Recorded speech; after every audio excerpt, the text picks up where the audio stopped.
Hi everyone, this is युक्ति पीलवाल। और आप जैसे कि जानते हैं कि बुकमा यूनिवर्सिटी जो है स्टूडेंट्स को हेल्प करती है फॉर एमबीबीएस अब्रॉड। पर अब हम एमबीबीएस इन इंडिया के लिए भी स्टूडेंट्स की हेल्प करना चाहते हैं। तो ये जो चैनल हम इंट्रोड्यूस कर रहे हैं ये है एमबीबीएस इन इंडिया की इन्फॉर्मेशन के लिए। मेरे साथ डॉक्टर संजीव मल्होत्रा हैं जो कि इंडिया के ही ग्रेजुएट हैं। इंडिया से उन्होंने एमबीबीएस और पीजी किया हुआ है, तो ये आपको भी और इन्फॉर्मेशन भी देंगे। अभी हम डिस्कस करने वाले हैं न्यू गैजेट के बारे में, जो कि अभी इंडिया के रूल्स रेगुलेशन के लिए आया है। तो इसमें बहुत सारे डाउट स्टूडेंट्स को आए हैं, तो आज हम उनके लिए स्टूडेंट्स की हेल्प करने के लिए वीडियो बना रहे हैं ताकि उन्हें कहीं इधर उधर ना जाना पड़े और उनको यही इस वीडियो को देख के ही सारे क्वेश्चंस के आंसर मिले। सो इस जो गैजेट है इसमें बहुत सारे चीज़ें हैं, लेकिन कुछ ऐसे मेजर चेंजेस हैं जो शायद आपको इफेक्ट कर सकते हैं।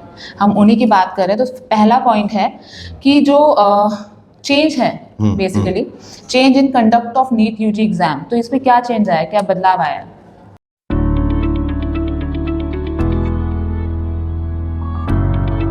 देखो, ये जो गैजेट है ये गैजेट का एडेंडम है जिसमें कि इन्होंने नए under graduate medical education regulations 2023 के जो हेडिंग के अंदर ये नए गैजेट के अंदर जो चेंजेस ये लोग लेकर आए हैं। ठीक है, तो उसमें जो चेंजेस हैं वो एक्चुअल में चेंजेस हैं क्या, वो हम जैसे कि अभी युक्ति जी ने बोला कि कंडक्ट ऑफ एग्जाम को लेके चेंजेस हैं, तो वो हम एक पॉइंट जो है वो 1 बाय 1 जो है वो डिस्कस करेंगे। जो अभी तक जो एग्जाम होता था नीट यूजी का, वो एनटीए नेशनल टेस्टिंग एजेंसी है, वो इस एग्जाम को करती थी कंडक्ट। पर इस रेगुलेशंस में पॉइंट नंबर 7 में ये क्लियरली मेंशन्ड है कि अब जो आगे जो होगा या तो एनएमसी इस एग्जाम को कंडक्ट कराएगी या फिर एनएमसी किसी एजेंसी को डेडिकेट करेगी इस एग्जाम को कंडक्ट कराने के लिए, और there can be multiple agencies as well who can conduct this exam. So second जो मेरे चेंजेस में आया है जो कि बहुत बड़ा इम्पैक्ट डाल सकता है स्टूडेंट्स के ऊपर, वो है change in the age eligibility criteria. तो वो क्या चेंज है, क्या मेजर चेंज है वो?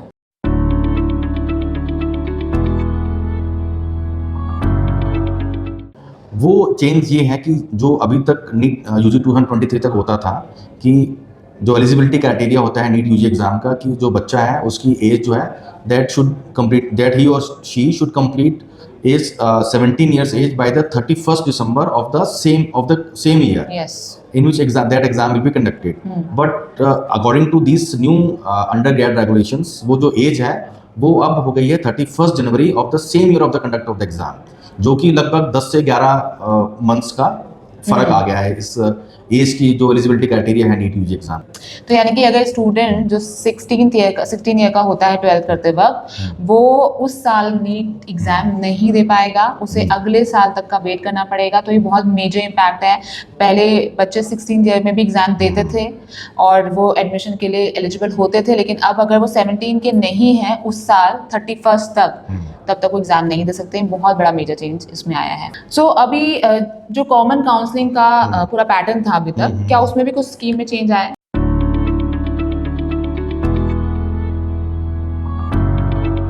अगर आप इस गैजेट का पॉइंट नंबर 12 पढ़ोगे तो उसमें लिखा हुआ है कॉमन काउंसलिंग कि जो यूजीबी जो बोर्ड है, अंडर ग्रेजुएट मेडिकेशन जो बोर्ड है, वो एक एजेंसी डेडिकेट करेगा for the conduction of this counselling. वो जितनी भी स्टेट्स के मेडिकल कॉलेजेस होते हैं, चाहे वो प्राइवेट कॉलेजेस हों चाहे वो गवर्नमेंट मेडिकल कॉलेजेस हों, उनकी काउंसलिंग कराता है उस स्टेट का रिस्पेक्टिव डीएमई, जो डीएमईआर होता है, डायरेक्टर ऑफ मेडिकल एजुकेशन। तो वो कॉमन काउंसलिंग ही है। इसमें कहीं पर भी ये नहीं लिखा है कि यहाँ पर जो अभी बाकी इतने सारे यूट्यूब में वीडियोस बने हैं अभी तक जो कि एक कंफ्यूजन क्रिएट कर रहे हैं बच्चों के और पेरेंट्स के मन में कि सेंट्रलाइज एक एजेंसी हो जाएगी, सेंट्रलाइज काउंसलिंग हो जाएगी। इसमें कहाँ लिखा है कि एक ही एजेंसी करेगी? जो कि मैं आपको जो अगले 2 पॉइंट्स हैं उसमें बिल्कुल क्लियर लिखा हुआ है। पॉइंट नंबर अगर आप 14 पढ़ो, point number 12 is common counselling and point number 14 is conduct of common counselling, कि वो कॉमन काउंसलिंग होगी कैसे। Conduct of common counselling is point number 14। उसमें क्लियरली लिखा हुआ है कि गवर्नमेंट ऑफ इंडिया जो यूजीबी जो बोर्ड है वो काउंसलिंग करवाएगा, और अंडर सेक्शन सब सेक्शन जो 17 में जितनी भी डेजिग्नेटेड अथॉरिटीज हैं और वो जो एजेंसीज जितने भी एजेंसीज हैं वो उन्हीं के अकॉर्डिंग काउंसलिंग होगी, जो कि पॉइंट नंबर 17 में क्लियरली मेंशन्ड है द डेजिग्नेटेड अथॉरिटीज। अगर वो एक ही बॉडी कराती तो डेजिग्नेटेड अथॉरिटीज का मतलब क्या था फिर? अगर एक ही बॉडी ने काउंसलिंग करवानी थी सेंट्रलाइज, जो कि अभी बाकी सब लोग कह रहे हैं, तो फिर ये वर्ड्स कहाँ से आ गए द डेजिग्नेटेड अथॉरिटीज?